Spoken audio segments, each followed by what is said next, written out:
শিক্ষার্থী ভাই বোনেরা, আমরা প্রথম অংশে যে টপিক আলোচনা করেছিলাম সেটা হচ্ছে তাপগতিবিদ্যার প্রথম সূত্র, সমষ্ণ পরিবর্তন, রুদ্ধতাপ পরিবর্তন, সমচাপ, সময়ায়তন এবং স্থির চাপে পোলার আপেক্ষিক তাপ এবং স্থির আয়তনে পোলার আপেক্ষিক তাপ। তো আজকে আমাদের আলোচ্য বিষয় হচ্ছে সমষ্ণ পরিবর্তন এবং রুদ্ধতাপের পরিবর্তনের কৃতকাজ ইকুয়েশনগুলো। তো দেখো যে সমষ্ণ পরিবর্তনের কৃতকাজ dw ইকুয়াল টু আমরা পেয়েছিলাম p ইনটু dv। এটা কোথা থেকে পেয়েছিলাম? পৃষ্ঠ সংকোচন বা প্রসারণের কৃতকার্যের সমীকরণ। এখন দেখো dv হচ্ছে কি আয়তনের পরিবর্তন, তাহলে আমরা লিখতে পারি p চাপ ইনটু আয়তনের পরিবর্তন v2 v1। এবার খেয়াল করো যে dw ইকুয়াল টু আমরা জানি p ইনটু dv, আবার pv ইকুয়াল টু nRT। এখান থেকে আমরা p এর মানটা বের করে রাখি, তাহলে nRT বাই v, এই p এর মান এখানে বসালে nRT বাই v b।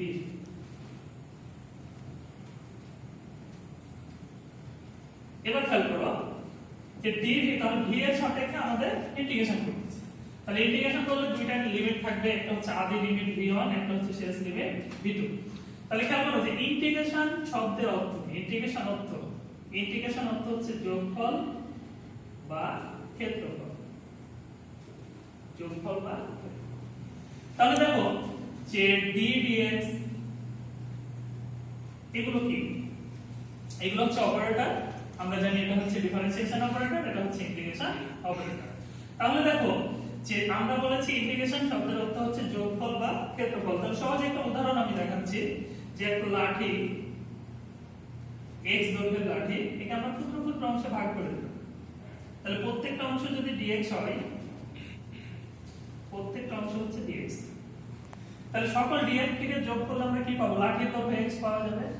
তাহলে যোগ করা বা ইন্টিগ্রেশন করা একই কথা, তাহলে ইন্টিগ্রেশন dx ইকুয়াল টু আমরা লিখতে পারি x। একইভাবে যদি ইন্টিগ্রেশন dw, তাহলে আমরা পেয়ে যাব কত? w। এবার খেয়াল করো যে ইন্টিগ্রেশন dx মানে x এর সাপেক্ষে, তাহলে x এর দুটো লিমিট থাকবে, একটা হচ্ছে আদি x1, শেষ হচ্ছে x2।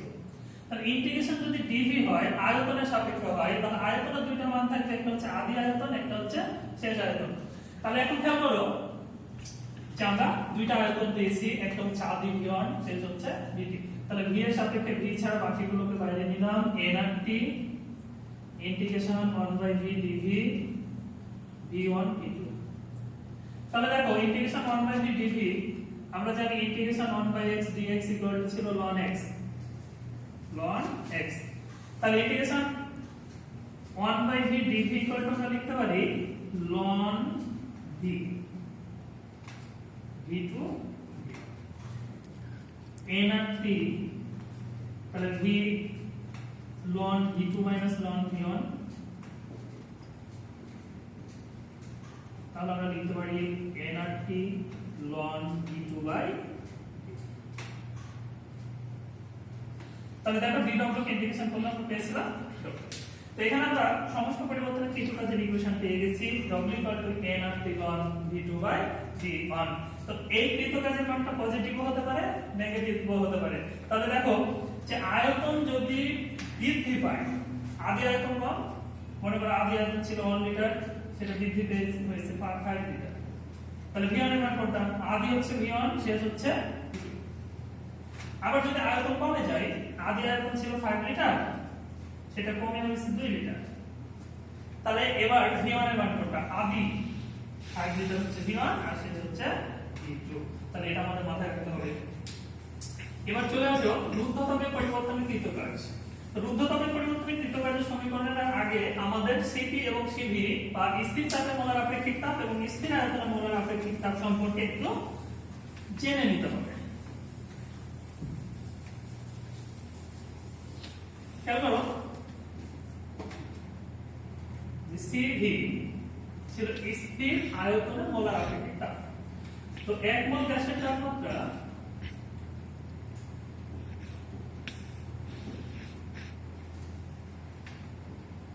1 কেলভিন বৃদ্ধি করতে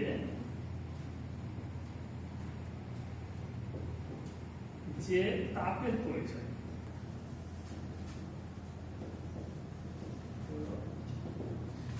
তো খেয়াল করো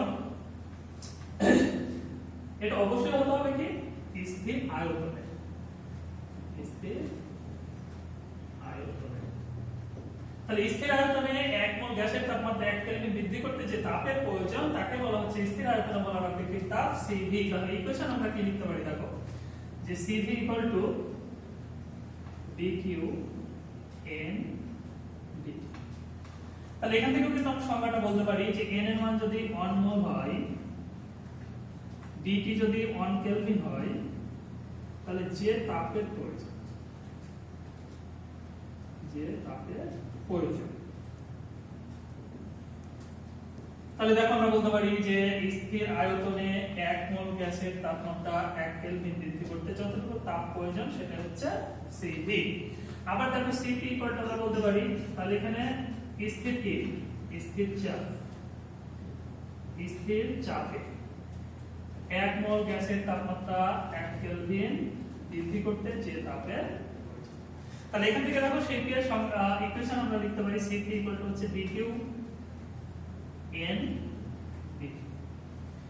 তাহলে এখানে যেহেতু চাপ স্থির তাহলে আমরা এখানে p দিতে পারি, এখানে হচ্ছে v। তাহলে কোন প্রশ্নে যদি বলা হয় যে স্থির আয়তনে তাপ বের করতে হবে তাহলে আমরা লিখতে পারি এখান থেকে দেখো dQv হচ্ছে n CV আবার দেখো এখানে dQp স্থির চাপে তাপ আমরা লিখতে পারি n CV এই ইকুয়েশনটা অবশ্যই আমাদের মাথায় রাখতে হবে। এবার খেয়াল করো যেখানে আমাদের দুইটা ইকুয়েশন CP এবং CT সম্পর্কিত মাথায় রাখতে হবে যে CP - CV হচ্ছে R, CP/CV হচ্ছে R। আমরা পরবর্তী ক্লাসে এই প্রমাণগুলো দেখব। তো দেখো CP এবং CV এর এককটা কি হতে পারে? তো আমরা একটু আগে দেখলাম যে CV dQ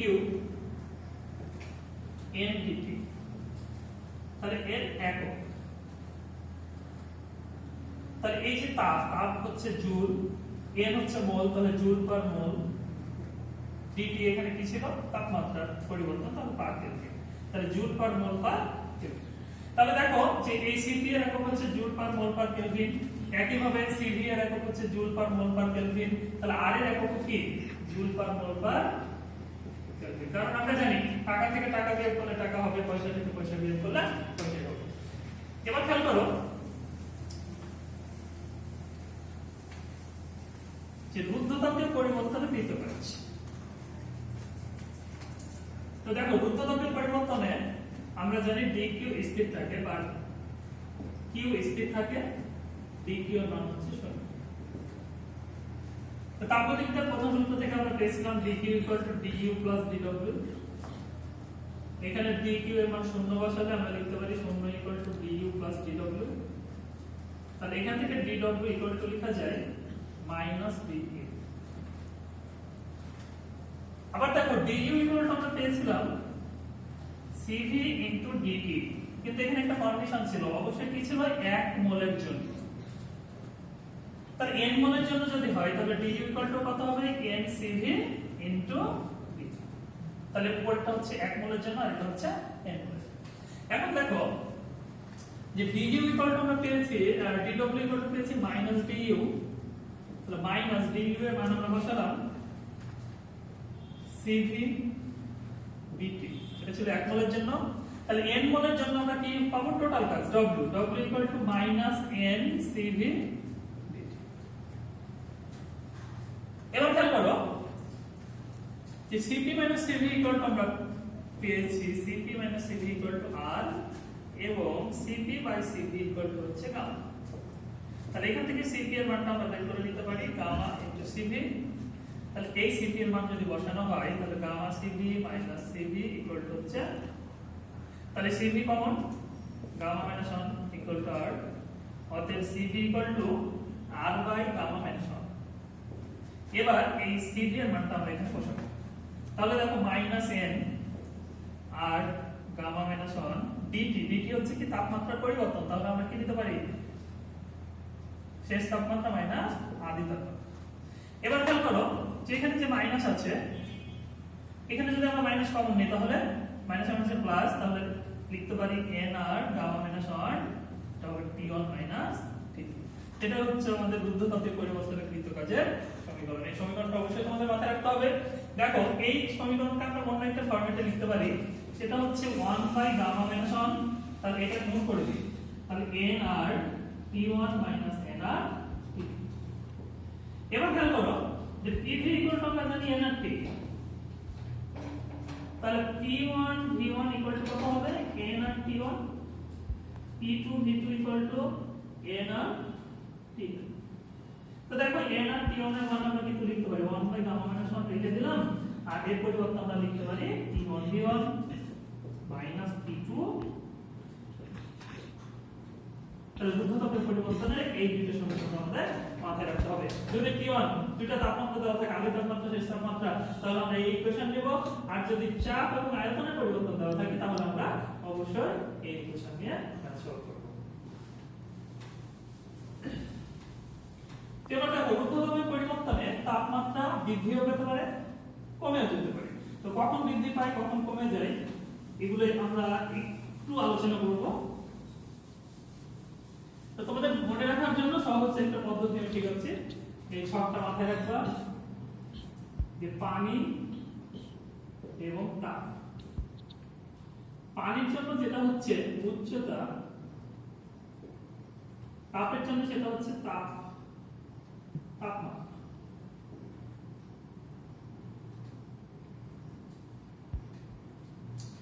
এবার দেখো পানির জন্য যেটা হচ্ছে পানির পরিমাণ,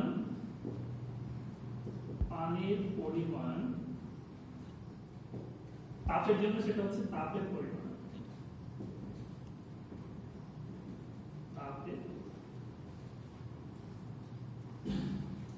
এবার খেয়াল করো যে পানির জন্য যেটা হচ্ছে পাত্রের সাইজ, এর জন্য হচ্ছে গ্যাসের আয়তন। এই সবটা অবশ্যই তোমরা মাথায় রাখবা যে পানির জন্য যেটা হচ্ছে উচ্চতা, তাপের জন্য সেটা হচ্ছে তাপমাত্রা। পানির পরিমাণ এখানে হচ্ছে তাপের পরিমাণ, এখানে হচ্ছে পাত্রের সাইজ, এখানে হচ্ছে গ্যাসের আয়তন। এবার খেয়াল করো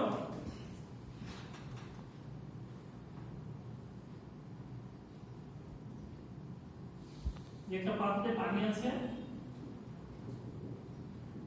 মনোযোগ দিতে হবে। তো এই পাত্রে আমরা নতুন করে পানি ঢাললাম না,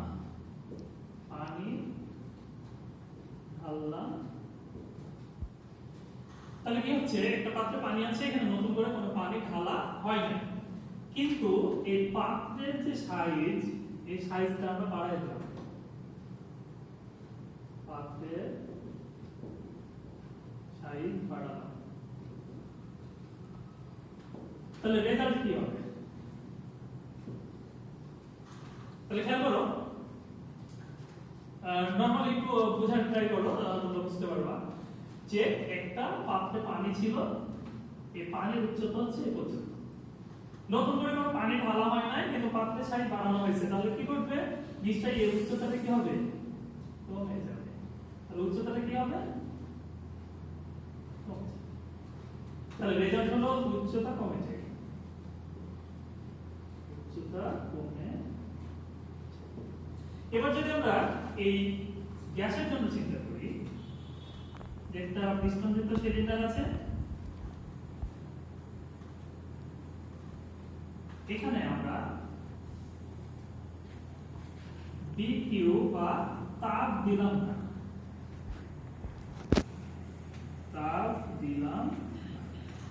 তাহলে এখানে কি করি নাই আমরা? দেখো পানির জন্য আমরা পানি দিই নাই, তাহলে তাপ এক্ষেত্রে কি দেবো আমরা? তাপ দেব। কিন্তু এই যে আয়তন, পিস্টনটাকে উপরে উঠে দিলাম, তাহলে আয়তন কি হয়েছে? আয়তন বাড়ালাম। তাপ দিলাম না, কিন্তু আয়তন আমরা বাড়িয়েছি। তাহলে এক্ষেত্রে কি করেছিলাম?